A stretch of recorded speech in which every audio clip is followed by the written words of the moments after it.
ஒருவர் படுத்திருக்கிறாரு. படுத்திருக்கிறவங்கள தாண்டி போகக்கூடாதுன்னு சொல்றாங்க.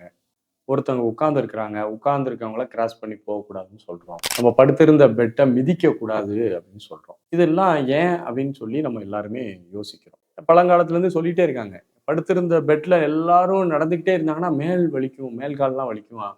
அடிச்சு போட்டது மாரி பாடி வலிக்கும் அப்படின்னு சொல்றாங்க. ஏன்னா, நம்ம படுத்திருக்கக்கூடிய பெட்டு நம்முடைய எனர்ஜியோட கனெக்ட் ஆயிரும். ஒரு இடத்தினுடைய காந்த களத்துல இன்னொரு காந்த களமானது அடிக்கடி மூவ் ஆகும்போது, அதுல ஒரு டிஸ்டர்பன்ஸ் உருவாகி, அதுல படுக்கும்போது நமக்கு இயற்கையாவே பாடி பெயின் வரலாம்.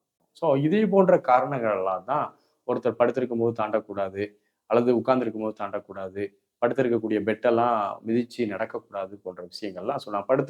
தூங்கி எந்திரிச்சோன பெட்ட மடிச்சு நீட்டா வச்சிரணும். தூரத்துல வச்சிரணும். அதுல நம்ம நடந்துகிட்டே இருந்தோம்னா, அந்த பெட்ல படுக்கும்போது நமக்கு ஒரு டீப் ஸ்லீப் வராது. ஸோ இதுதான் நம் முன்னோர்கள் அனுபவத்துல கண்டு சொல்லியிருக்கிறாங்க.